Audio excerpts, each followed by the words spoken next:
ওটাকে একদম finally chop করে তার উপরে দেওয়া। Hello guys, welcome back to my channel. আশা করি সবাই খুব ভালো আছো আর আমিও ঠিকঠাক। আর আজকে যে রেসিপিটা আপনাদের সঙ্গে শেয়ার করব সেটা হচ্ছে ব্ল্যাক পেপার চিকেন। তো সেই ব্ল্যাক পেপার চিকেনের জন্য এখন আপাতত কালো গোলমরিচ আমি আপনাদের রোস্ট করে নিচ্ছি এবং সেটা ঠান্ডা করে হালকা একটা ঘুরিয়ে নেবো মিক্সারে। তো আমাদের গোলমরিচটা ক্রাশ হয়ে গেছে এবং আমরা চিকেনটাকে ম্যারিনেট করে নেবো।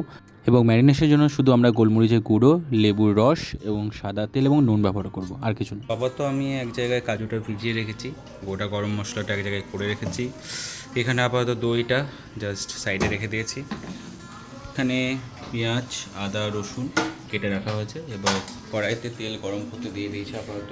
তো যাই হোক, করা ইয়েটা রেখেছিলাম গোলমরিচ গুঁড়ো, নুন এবং সাদা তেল দিয়ে ওটা অলরেডি চিকেনটা ম্যারিনেট করতে রেখে দিয়েছি। আর অলিভ অয়েল না, জাস্ট সাদা তেল দিয়ে। তো ওটা আপাতত 30 মিনিট ম্যারিনেট হোক, ততক্ষণে আমরা বাকি প্রিপারেশনগুলো করে নিই আর দেখাচ্ছি কী কী করতে হবে। তো ফার্স্টে আদা রসুনটা আমি কড়াইয়ে দিয়ে দিলাম। এটা একটু কড়াইয়ে আগে আপাতত নেড়ে নেবো। আদা রসুনটা কড়াইয়ে নেড়ে নিয়ে তারপরে পেঁয়াজটা দেবো। পেঁয়াজটা এবার দিয়ে দিচ্ছি। তো এবার একটু নেড়ে নেবো। আমরা এই স্টেজে কিন্তু বেশিক্ষণ ভাজবো না পেঁয়াজটা, মানে বলতে গেলে পেঁয়াজটা বলতে পারো একটু স্যালো ফ্রাই করে এটা একটু জল দিয়ে দেবো। মানে আপাতত পেঁয়াজটা একটু ভাজা হোক। এর সঙ্গে আমরা দিয়ে দিচ্ছি লঙ্কা 5-6টা, 4-5টা জটা লঙ্কা। আমাদের কিন্তু কালো গোলমরিচটা যেটা বেটে আমরা ক্রাশ করে দিয়েছি সেটা কিন্তু রাখা হচ্ছে। তো তার জন্য ঝালটা একটু ঠিকঠাক ভেবে দেবেন, খুব বেশি দেওয়ার দরকার নেই।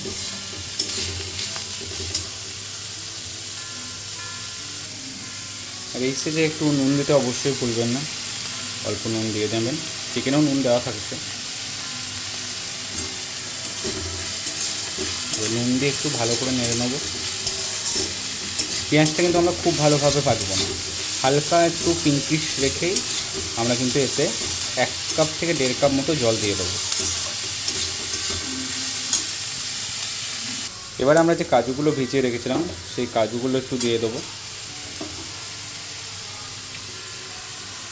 এবং কাজুগুলো দিয়ে এবার একটু নাড়াচাড়া করে নেবো।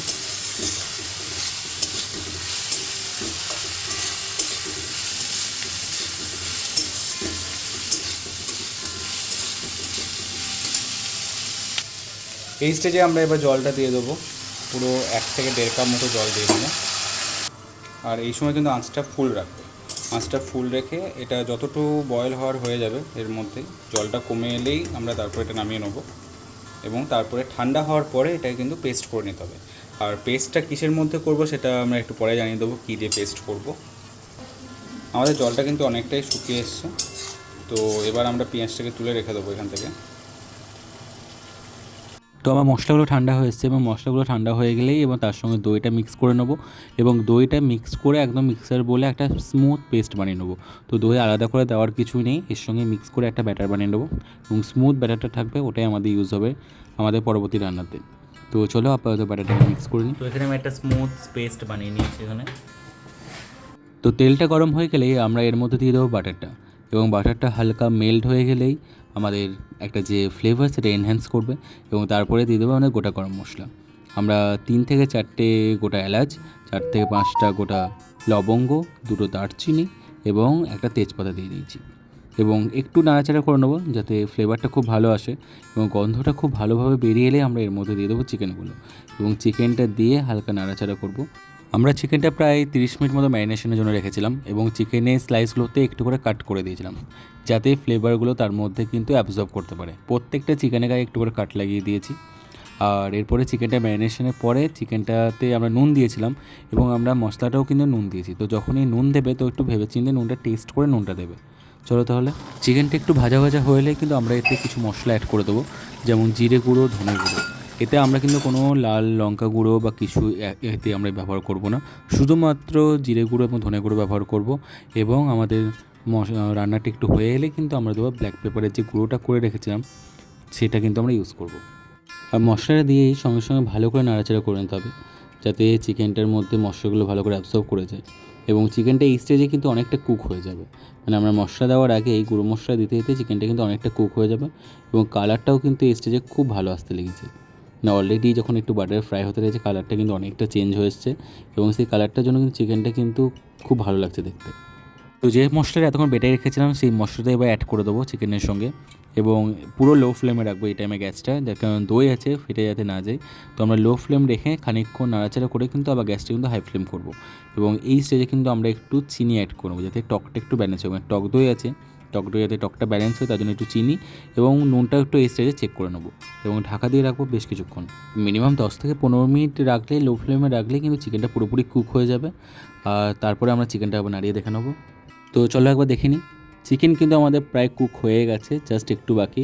এই স্টেজে ক্রিমটা একেবারে কমে গেলে, মানে গ্রেভিটা কমে গেলে কিন্তু একটু জল অ্যাড করে নেবে। আর গোলমরিচগুলো পেস্ট করে রেখেছিলাম মানে হালকা মিক্সারে, সেটা কিন্তু এবার এই স্টেজে কিন্তু আমরা অ্যাড করে নেবো। কিছুটা আমরা ম্যারিনেশনের সময় দিয়েছিলাম, কিছুটা এই স্টেজে দিয়ে নেবো।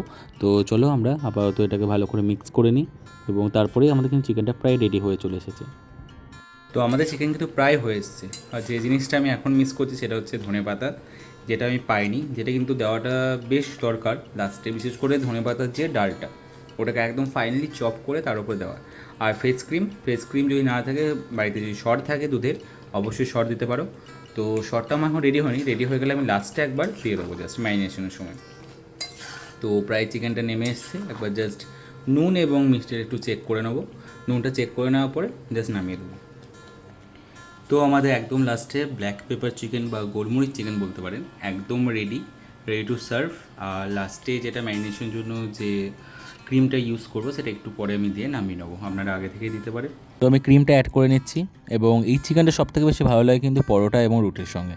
আমার বেস্ট এটাই যে কুলচা, পরোটা, রুটির সঙ্গে কিন্তু এটা খুব ভালো যায়। তো যে কোনো কিছুর সঙ্গে আপনারা খেতেই পারেন, ট্রাই করতে পারেন, অবশ্যই বাড়িতে একবার ট্রাই করবেন, খুব ভালো লাগবে। আর আমিও এটা বাড়িতে যখন খেয়েছি অবশ্যই পরোটার সঙ্গে খেয়েছি আর সত্যি কথা বলবো টেস্টটা দুর্দান্ত হয়েছিল। আমি এক্সপেক্ট করিনি কি এতটা ভালো হবে, যেটা আমি জন্য ভাবছিলাম যে ধনেপাতা দিইনি বা কিছু, সেটার জন্য হয়তো কম লাগতে পারে, কিন্তু সত্যি কথা বলতে টেস্টটা কিন্তু দুর্দান্ত হয়েছিল। অবশ্যই তাহলে গাইস ব্লগটা এখানে শেষ করবো। ভালো লাগলে do like, share and subscribe my channel mix with life. Thank you so much for watching. দেখা হবে পরের একটা ব্লগে। Thank you guys, by.